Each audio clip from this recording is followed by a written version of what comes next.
The hall fell silent the moment the Queen's voice cut through it. "Human, stand beside my daughter." Sergeant Cale Durran had been stationed at the threshold of the Varelketh throne chamber for 11 hours without moving, without speaking, without so much as blinking at the wrong moment. He was one of 3 humans ever permitted inside this structure. He was the only one still alive. He did not move. Not because he refused. Not because he was calculating an exit.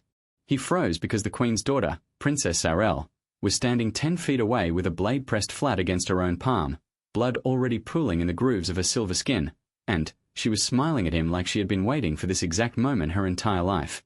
The Varelketh did not smile the way humans did. Their mouths stretched too wide, their secondary eyelids half-closed, their bioluminescent markings pulsing deep violet when they were calm. When Sarel's markings were pulsing violent red, it meant something was very wrong. The Queen's eyes had not left Cale. Around the chamber, 12 Varelketh royal shields stood motionless. They were 7 feet tall, armored in bonded resin that could stop a plasma round at close range, and every one of them was watching him the way predators watch something they have already decided to kill, the only question being when. Protocol said Cale should not move without a superior officer's order. Protocol said he should not engage with royalty outside of defined interaction parameters. Protocol said a great many things, and all of them were becoming irrelevant at speed. He stepped forward. The shields did not react. That itself was a signal. The Queen had given a command. The shields would not interfere with compliance. But if Cale deviated from what she intended, if he reached for a weapon, if he touched the princess incorrectly, if he did anything that read as threat, they would pull him apart before his nervous system could register pain. He stopped 2 feet from the princess. Sarel looked up at him. She was 12 years old by Varelketh counting, which translated to roughly 19 in human terms, but she carried herself like someone who had never once been told no and expected that to continue indefinitely. The blade in her hand was a ceremonial short-form cutter, used in Varelketh culture for binding oaths. He had read about it once in a briefing packet he had mostly ignored because he had never expected to be standing inside a throne room. "You're afraid," she said. Her standard language was perfect, clipped, almost bored. "I'm cautious," he said. "Same thing." She turned the blade over once, watching her own blood trail along the flat. "My mother wants you to stand beside me because in 40 minutes, someone in this room is going to try to kill me, and none of her shields can move fast enough to matter." Cale did not look at the Queen. He kept his eyes on the princess. "How do you know it's 40 minutes? "Because that's when the second delegation arrives." She finally looked up at him fully. "And one of them has already paid for my death." The throne chamber of the Varelketh Convergence was not built for human comfort. The ceiling was 200 feet above the polished obsidian floor, lined with light-channeling crystals that shifted color based on the Queen's biometric output, currently a steady, controlled amber that told anyone paying attention she was neither calm nor panicked, but running calculations. The air carried 30% more nitrogen than human standard, enough to make Cale's head feel faintly pressurized if he thought about it, so he stopped thinking about it. He had been assigned to the Varelketh Embassy detail 8 months ago.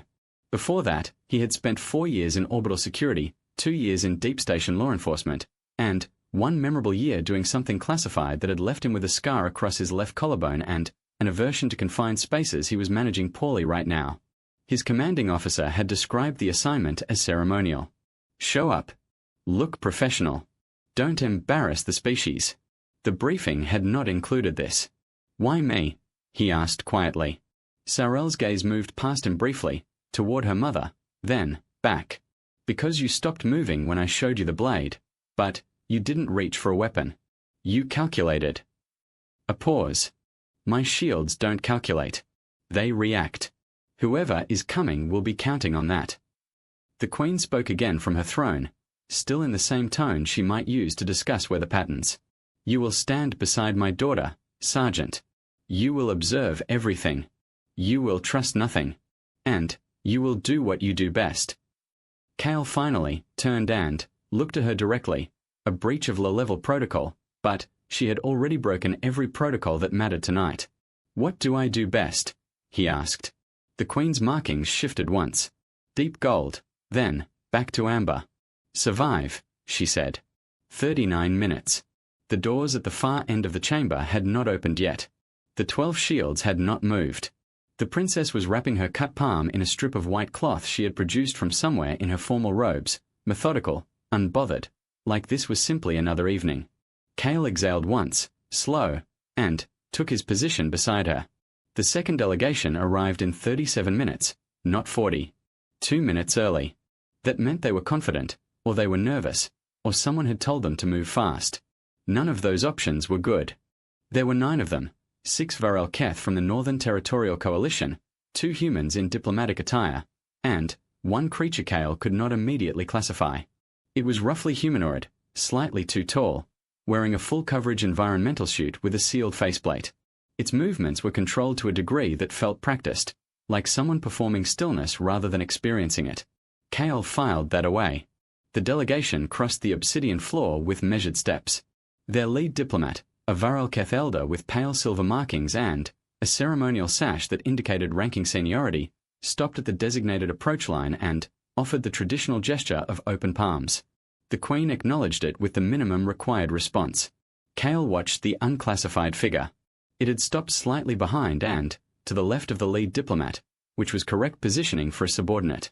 But, twice, in small movements that would have been invisible to anyone not specifically watching for them, it had adjusted its angle. Not toward the Queen. Toward Saurel. The lead diplomat began speaking in Varel Keth formal register, something about territorial boundary revisions and shared resource commitments. The words didn't matter. Cale was not listening to the words. He was counting the figure's micro-adjustments. 3 now. 4. It was triangulating. Saurel was standing perfectly still beside him, hands folded, expression composed. She was the picture of a young royal enduring a diplomatic formality.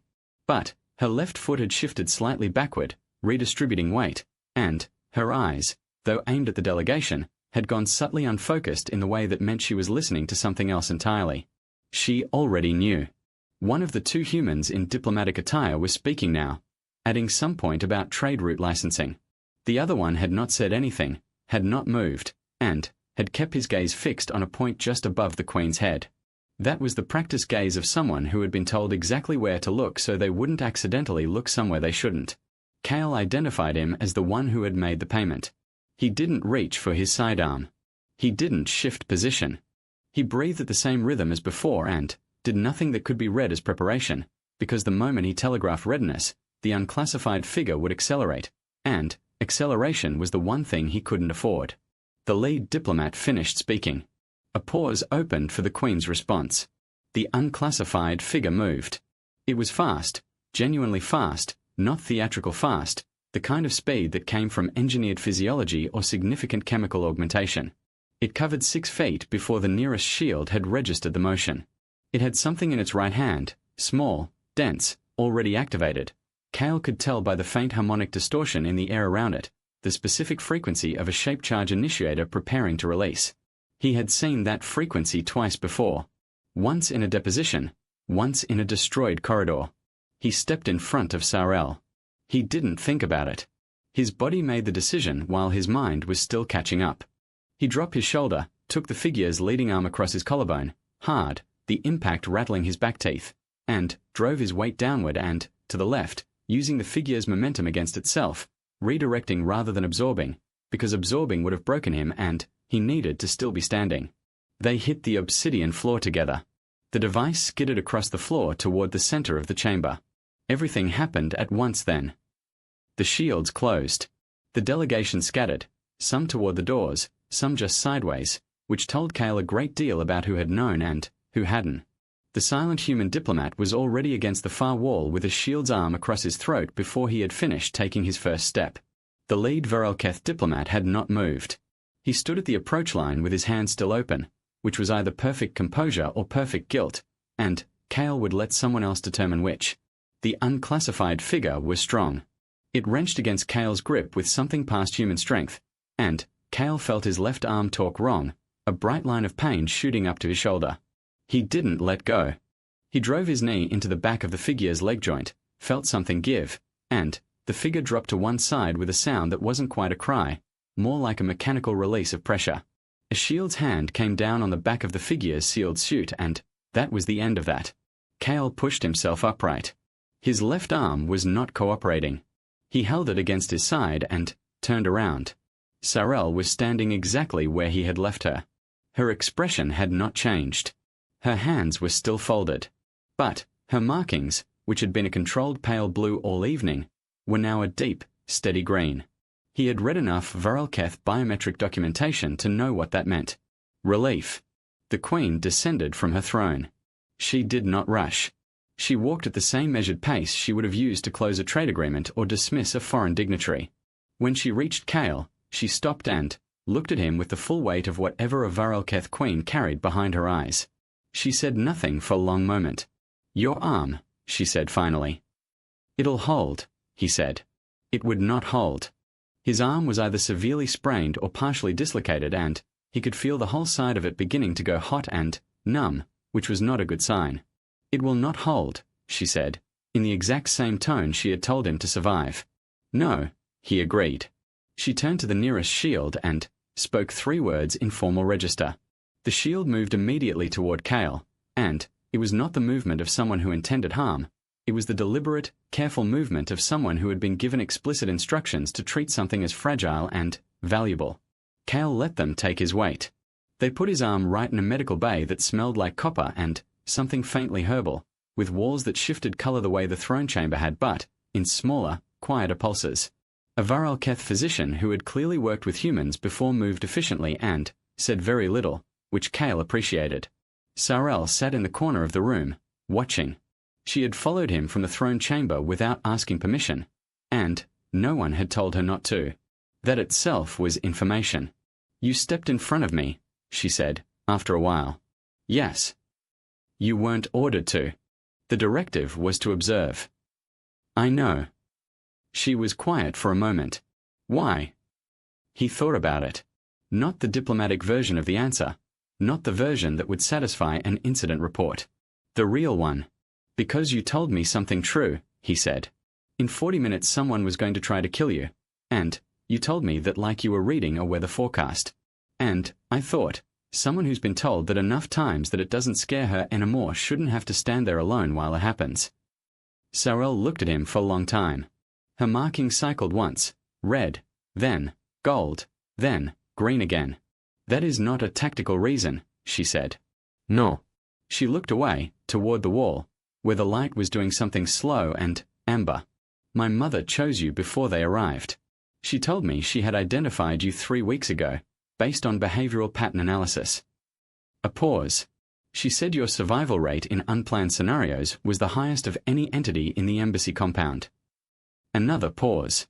"She also said you ate your rations in the same corner every shift, that you always checked exits when you entered a new room, and that you had once given your designated rest meal to a maintenance worker who had missed a break." Kale said nothing. "She said anyone who does that is paying attention to things that most people ignore," Sarel said. "And that is the only kind of person worth standing near a Varalketh princess." The physician finished and stepped back. Kale flexed his hand carefully. It hurt, but it worked. He looked at Sarel. "Is this going to happen again?" She met his gaze with that too-wide Varalketh steadiness that felt less alien to him now than it had 11 hours ago. "Yes." He nodded once. "Then, I'll need the full briefing this time." Her markings shifted, just briefly, just at the edges, into something that, if he was reading the documentation correctly, translated as close as Varalketh physiology could get to something like gratitude dressed up as certainty. "Yes," she said again. "You will." 3 weeks later, Kale stood trial before a joint review board, 6 human diplomats and, for Varalketh oversight officials, for breach of protocol, unauthorized physical contact with a foreign royal, and conduct outside his designated operational parameters. He stood at attention and said nothing until they finished listing the charges. Then, the Queen's representative, not the Queen herself, but a senior official whose markings pulsed with the steady amber of total composure, placed a single document on the review table. It was a formal request, signed with the Queen's seal, for Sergeant Kale Darren to be reassigned to the permanent personal security detail of Princess Sarel, effective immediately, under full Varalketh convergence diplomatic protection. The review board was quiet for a long time. The human diplomat on the end opened his mouth, then closed it again. The Varalketh oversight official in the center looked at the document, then looked at Kale, then looked at the document again. "Sergeant," the human diplomat said carefully, "do you understand what this assignment entails?" Cale thought about an obsidian floor and a device sliding across it. He thought about a 12-year-old princess wrapping her own cut hand and telling him the truth with the calm of someone who had been through this before and expected to go through it again. He thought about green markings in a medical bay that smelled like copper. "Yes," he said. The senior Varelketh official slid the document across the table toward the board center seat. "The princess has also submitted a statement," she said. Her standard was formal, unhurried. It reads as follows. She did not read it aloud. She simply let the board look at it. Cale never saw the statement. He never asked what it said. But the board approved the reassignment in 4 minutes, which was the fastest joint decision they had made in the 7-year history of the bilateral accord. The Queen's representative walked out without another word. Cale fell into step beside her. "What happens now?" he asked. "Now," she said, "you go back to work."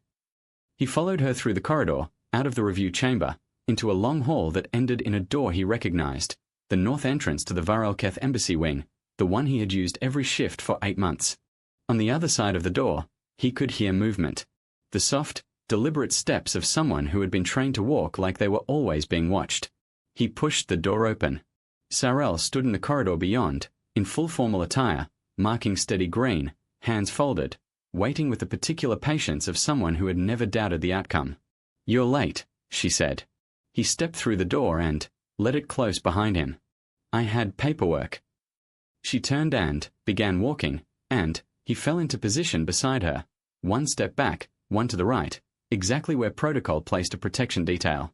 Then she glanced sideways at him. "Closer," she said. He moved up until they were walking side by side. Her markings stayed green. He kept his eyes on the corridor ahead, on every doorway, every shadow, every place something could come from, and wouldn't wait for permission. Behind them, the embassy door sealed with a soft, final sound. Ahead, the corridor stretched long and open and full of everything he hadn't been briefed on yet. He breathed in, steady, and stayed exactly where he was.